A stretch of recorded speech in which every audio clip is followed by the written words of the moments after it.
Good morning, ladies and gentlemen, owners and shareholders of AP Business or Yiying. Welcome and thank you for presenting today's press conference.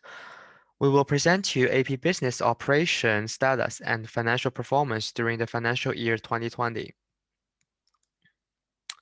I would like to introduce myself and the company first. My name is Yiying Dong. I'm the Chief Financial Officer of AP Business or Yiying. AP Business is a sport-related wholesale store in Helsinki, Konola. And our main business is import and export sales of sporting goods, as well as the selling to the private customers. We have the group customers in and outside the EU. The main sales areas are Northern Europe, Central Europe, and the Middle East, Asian Pacific, and North America. First of all, I would like to give a brief introduction of the performance in financial year 2020. Our EU sales increased 6% compared to the last financial year. Sales in the non-EU markets increased by 14% compared to the previous fiscal year. And this year, we have developed an advanced supply chain system internally, which allows us to control inventory more precisely. As a result, the inventory decreased by 15% compared to the last year, and this significantly reduced the limitation of cash flow caused by the inventory accumulation. As we all know, 2020 is a very difficult year because of the global pandemic of the COVID-19. Many companies lose money or even go breakout. But fortunately, our company was slightly affected and even generated profits. We need to thank our colleagues in the marketing department for the new promotion strategy developed that enable the company to continue the operations. At the same time, the company added a coffee machine during the fiscal year to improve the working atmosphere. And through the questionnaire sent out, we learned that more than 86% of colleagues feel very happy to work in the company. And at the end of the year, the office renovation is ongoing. And we hope employees can have a better office experience and working atmosphere in the upcoming year 2021. Now we have conducted a more detailed sales analysis. The sales in the EU market increased by 6% from 163,997.95 euro to 173,837 euro 09 cents. And this is due to the company's good product quality and excellent commercial reputation. We attract more and more new customers who are willing to buy the company's products. And for the non-EU market, we have a very large growth this year. Thanks to the efforts of our sales and marketing colleagues, our market share in the non-EU market has increased. At the right part of the PowerPoint is the sales composition for the financial year 2020.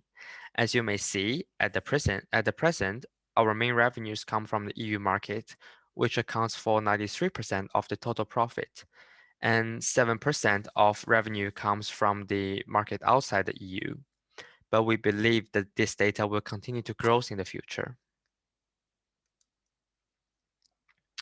The company's main revenue stream consists of the following four components: indoor sport equipment, outdoor sport equipment, the sportswear, and the sports supplement. Comparing 2019 and 2020, sales of indoor sport equipment increased by 25% and outdoor sport equipment fell by 25% as well. And this is because of the COVID-19 pandemic. The Usima area restricts people from doing unnecessary outdoor activities. And our customer realized the importance of exercising at home. So this has led to an increase in the sales of indoor sport equipment. At the same time, we interviewed nutritionists and post the video and articles on our streaming media application, make customers aware of the close connection between the fitness and the sports supplements.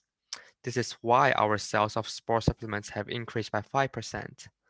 Finally, there's not that obvious change in the sportswear sales. It's increased by 5%, but it's not really a big increase. Let us now focus on the company's profitability indicators. The operating income increased by the approximately 28% in 2020, and this is because our colleagues in the purchasing department have explored new suppliers, so that the quality of the products does not change while the cost is reduced. At the same time, because of the advanced supply chain system, we can precisely control the inventory and reduce the unnecessary purchase. This is also another important factor in reducing costs. For the net margin rate hasn't changed too much because as we know, we have more income and we need to pay more taxes. And also because we recalculate depreciation expenses for this year, so it brings some non-operating expenses and that costs some lower net income, but it still increased approximately 0.5%. And here are some key financial indicators. The quick ratio has decreased from the 0.91 to 0.79 in 2020. I have to say the higher the quick ratio results, the better company's liquidity and the financial health. And the lower the ratio and the more likely the company will struggle with paying debts. But we don't need to worry about it because of the pandemic. We extend the billing period for the customer.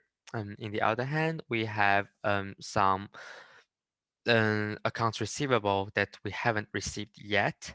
And through the new strategy of the inventory control, the companies also reduce the inventories. All these reasons led to a drop in the quick ratio and the cash position. Because of the assets depreciation and the companies did not make any investment in 2020, the ROA declined slightly from 5.93% to 5.76%. But we still control the ROA in a very good shape. And for the financial leverage part, typically the financial leverage ratio greater than 2 will indicate a risky scenario for investor, but the company's financial leverage is only 0.74 in 2020, and this shows the company is repaying the loan in accordance with the repayment plan. Um, I think overall, our company in 2020 has a very healthy financial performance, and there won't be any big problems on the financial part of the companies. At the end of conference, I would like to mention some strategy prospects for the companies in the upcoming year. The management group decided to maintain the current sales level in EU area and increase 10% of the non-EU sales. We will hire a new R&D team to research and develop new revenue streams. And our production team decide to outsourcing our production to the Asia factory in order to reduce the cost of production. This is a really fashion way to do that for some like EU companies. And as well as we will, the management group decide to expand in selling to the South America area, then we can focus on the both North and South America together. And for our private customer, company will open a new store in Stockholm late 2021 and develop online store for EU customers. That's all about today's press conference. I hope you have a clear understanding of the operation status and financial performance of AP Business or Yiying in the financial year 2020. And if you have any questions, please do not hesitate to ask me. And thank you again for participating in today's press conference. Please be aware this video recording is only authorized for the Advanced Financial Accounting course in Haaga-Helia University of Applied Science as a course assignment. The company and financial data shown in the video are all designed for the course.